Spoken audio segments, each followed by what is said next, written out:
A palavra que Deus colocou no meu coração para essa noite, Atos 9, 36. E havia em Jope uma discípula chamada Tabita, que traduzido se diz Dorcas. Esta serva estava cheia de boas obras e esmolas que fazia. E aconteceu naqueles dias que, enfermando ela, morreu.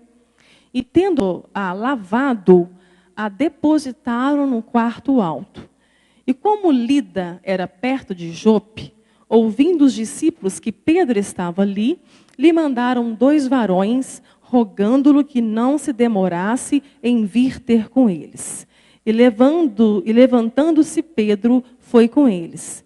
Quando chegou, o levaram ao quarto alto, e todas as viúvas o rodearam, chorando e mostrando as túnicas e vestes que Dorcas fizera quando estava com elas. Mas Pedro, fazendo-as sair a todas, pôs-se de joelhos e orou. E voltando-se para o corpo, disse: Tabita, levanta-te. E ela abriu os olhos. E vendo a Pedro, assentou-se. E ele, dando-lhe a mão, a levantou e, chamando os santos e as viúvas, apresentou-lhe viva. E foi isto notório por toda Jope. E muitos creram no Senhor. E ficou muitos dias em Jope com um certo Simão, curtidor.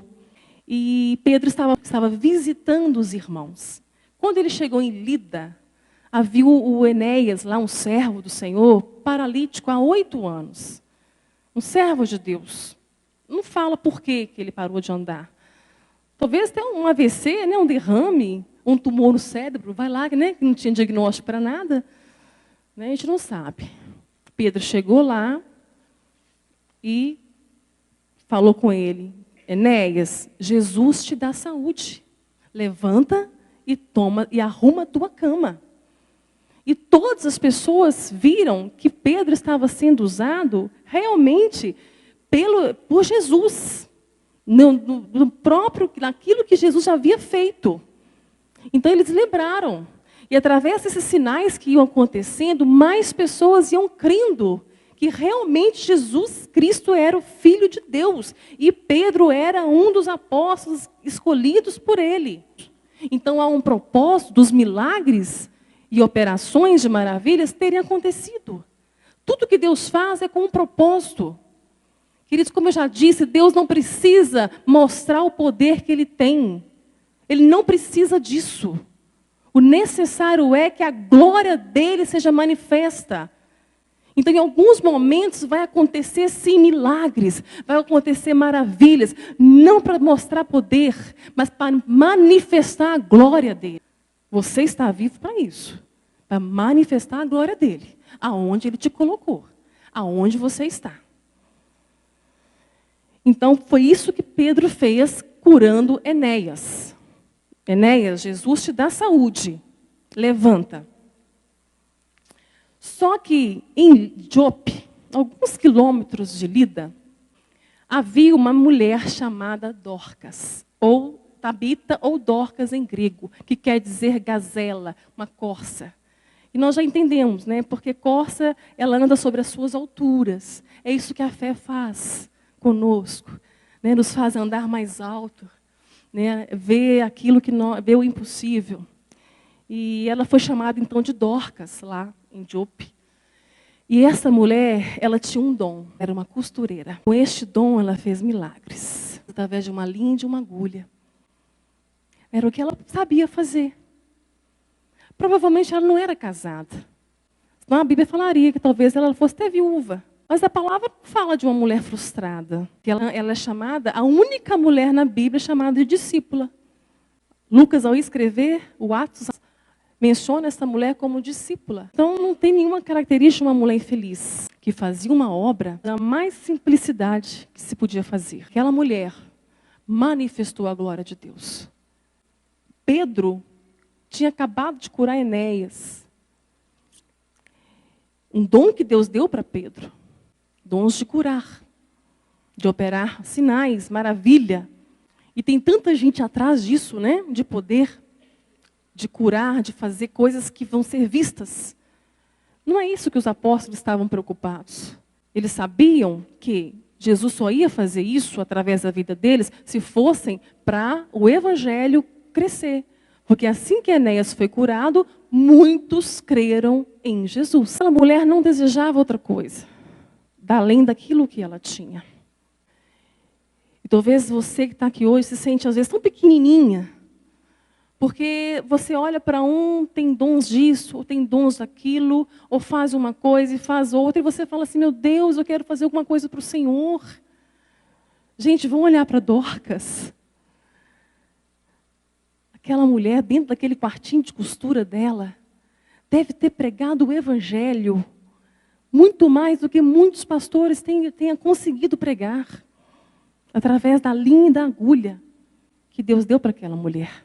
Eu vejo mulheres muito frustradas, porque acham que não estão fazendo nada para Deus. E às vezes não estão fazendo mesmo, porque estão vendo lá no grande, estão pensando no alto, querendo coisas que Deus não te chamou para fazer. O ativismo da igreja, a igreja me engoliu, que toda igreja, toda instituição tem um sistema. Se você for engolido pelo sistema, você pode perder até a sua família. Não é isso que Deus quer. Igreja é igreja, família em primeiro lugar. A igreja nunca pode tomar o lugar da família, nunca, nunca. E eu deixei a igreja tomar o lugar da família. A igreja não, a igreja de Cristo não faz isso. Eu deixei a instituição tomar o lugar da família. Eu deixei. Não é culpa de pastor, não é culpa de ninguém. Eu deixei. Nós somos destruídos por falta de conhecimento. A família está no coração de Deus como primeiro plano e ponto. Bateu o martelo. É a família que tem que entrar na arca. A família é a igreja começa lá. Se a família for forte, a igreja vai ser forte. A minha família está enfraquecendo. Eu fui perdendo muitas coisas por causa disso. Dorcas não. Dorcas se manteve firme, costurando e vestindo aquelas mulheres, vestindo aquelas pessoas. Uma discípula que adoeceu. Discípulo também adoece. Como eu disse, o corpo vai dar defeito. O corpo vai adoecer. E a discípula morreu. Ela morreu. Só que enquanto ela estava doente, mandaram buscar Pedro. Os teólogos interpretam da seguinte forma: ela talvez não havia morrido ainda quando mandaram buscar Pedro, porque eles não sabiam que Pedro poderia ressuscitar alguém. Eles sabiam que Jesus ressuscitou, mas Pedro não. Eles sabiam que Pedro estava curando. Através do nome de Jesus, Pedro estava curando. Então, provavelmente, Dorcas estava ainda doente. E buscaram, então, a Pedro, e Pedro veio. Quando chegou, Dorcas estava morta. Pedro chega, aquelas viúvas chorando, aquelas pessoas pobres chorando, mostrando tudo o que ela havia feito.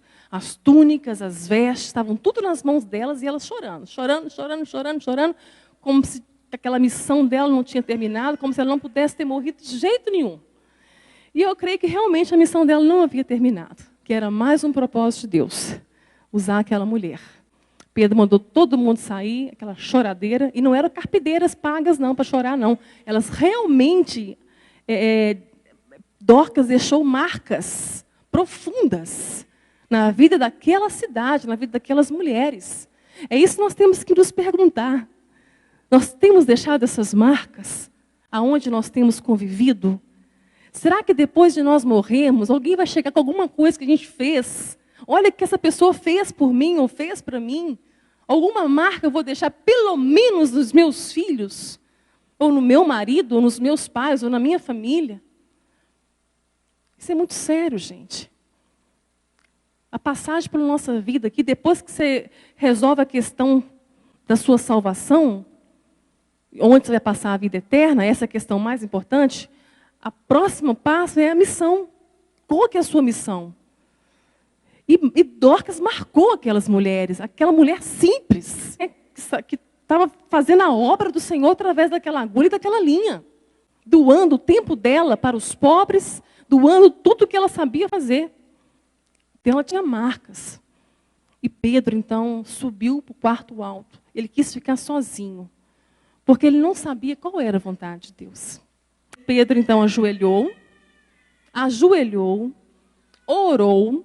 Na oração, ele deve ter perguntado para Deus se era para ele orar, para a ressurreição dela. Eu falo isso lá em Patinga, gente. Quando eu morrer, Ninguém ora para ressuscitar. Deixa eu ir embora em paz. Deixa eu descansar. A morte nos liberta. Eu amo viver, mas a morte nos liberta. Tá? A gente é muito difícil lidar com a morte, mas para Deus ela é preciosa. Ela é preciosa. Deixa o seu querido que partiu descansar também da sua mente. Deixa descansar. Que essa dor que você sente seja transformada na esperança do reencontro. A morte liberta. Então Pedro pergunta ao Senhor isso. Com certeza ele pergunta isso. Se era da vontade de Jesus. Se ele podia fazer isso. Por quê?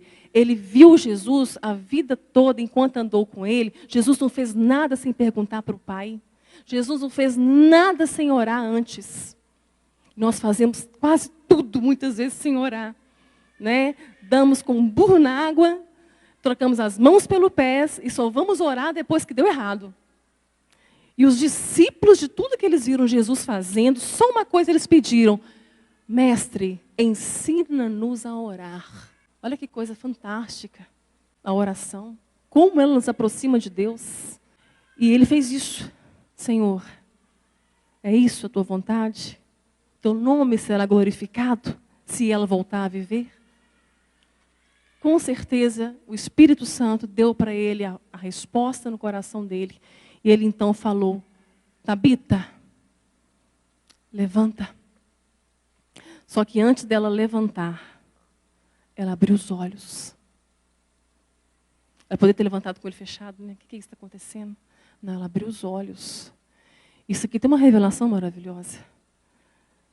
Só se levanta, só se fica de pé, se os olhos forem abertos. Tem muita gente com o olho fechado.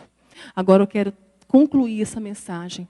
Vocês podem ter andado, enquanto eu falei, o Espírito Santo pode ter ministrado no coração de vocês, aonde vocês trabalham, aquela colega lá de trabalho, que você precisa costurar alguma coisa para ela, precisa fazer alguma coisa, servir de alguma forma onde você está. Né? Isso aí é sinalizar o reino de Deus. Francisco de Assis, ele nos ensinou uma coisa muito linda.